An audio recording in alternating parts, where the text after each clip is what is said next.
Welcome to the third week of dealing with the issues confronting persons of faith in 2022.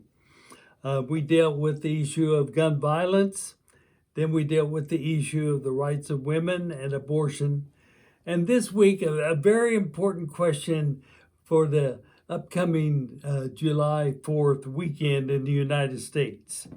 The question is simply, quote, why do some churches have the United States flag in the sanctuary and others do not?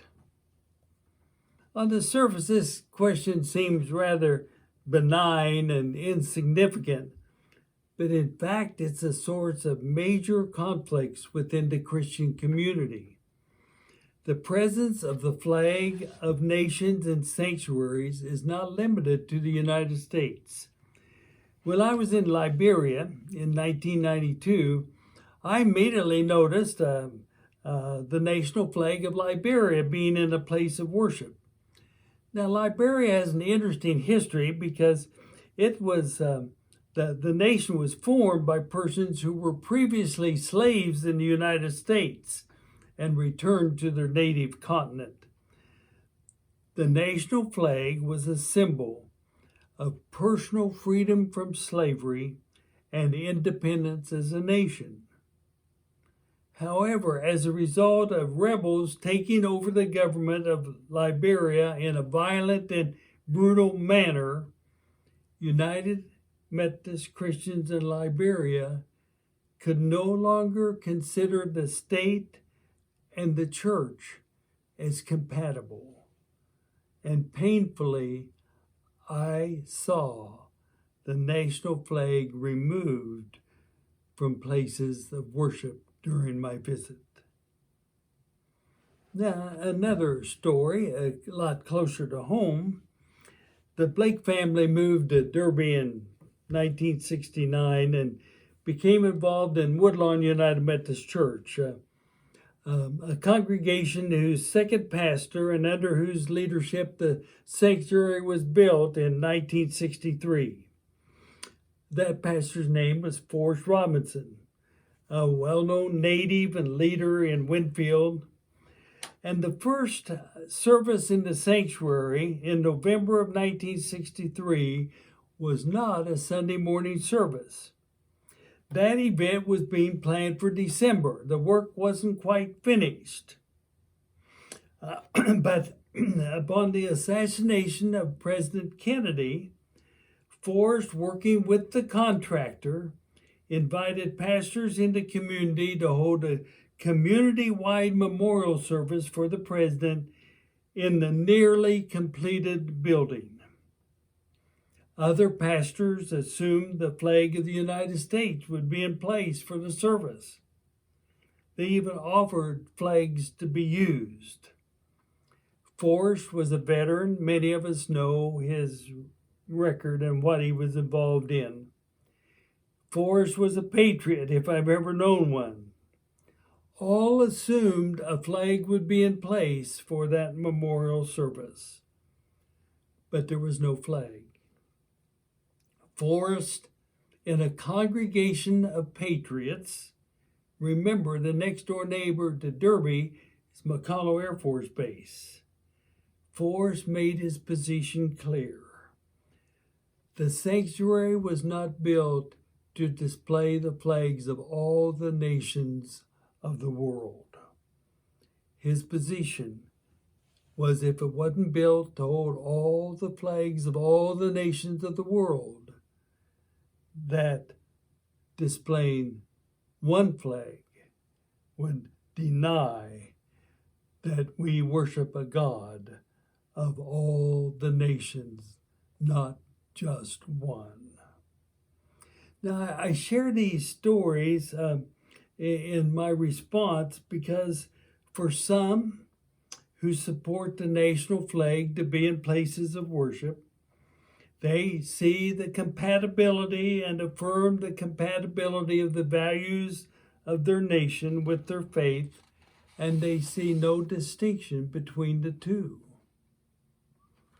For others, the presence of a national flag in places of worship is an expression of nationalism, which leads to civil religion.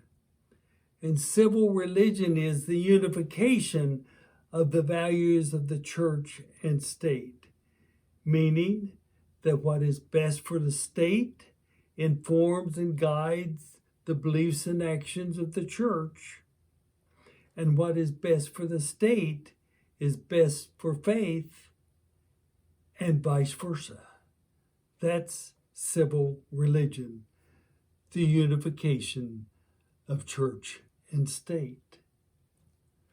Now, in Liberia, United Methodist Christians experience the pain that patriotism and nationalism, which are essential ingredients of citizenship, must never move the faith community to blind obedience to the laws or behavior of those who govern. For the church is composed of persons who are obedient to the way of agape love, which is not defined by a nation. Agape love is revealed and defined by God in the life and teachings of Jesus Christ. Now, Forrest Robinson led a church in Derby, and many of his colleague pastors, including one of his successors, a guy by the name of Blake, to cherish the words of a hymn that we recently sang in worship at Grace United Methodist Church in Winfield. And these are the words of the hymn writer, number 437. This is my song, O God of all the nations, a song of peace for lands afar and mine. This is my home, the country where my heart is. Here are my hopes, my dreams, my holy shrine, but other hearts in other lands are beating with hopes and dreams as true and high as mine. My country's skies are bluer than the ocean, and sunlight beams on cloverleaf and pine, but other lands have sunlight too, and clover and skies are everywhere as blue as mine. Oh, hear my song, O God of all the nations, a song of peace for their land and for mine. This is my prayer, O Lord of all earth's kingdoms. Thy kingdom come, on earth thy will be done. Let Christ be lifted up until all shall serve him, and hearts united learn to live as one. O hear my prayer, thou God of all the nations. Myself I give thee. Let thy will be done. See, the question of the week invites all of us to think about how we coexist as disciples of Jesus and citizens of any nation on this planet Earth.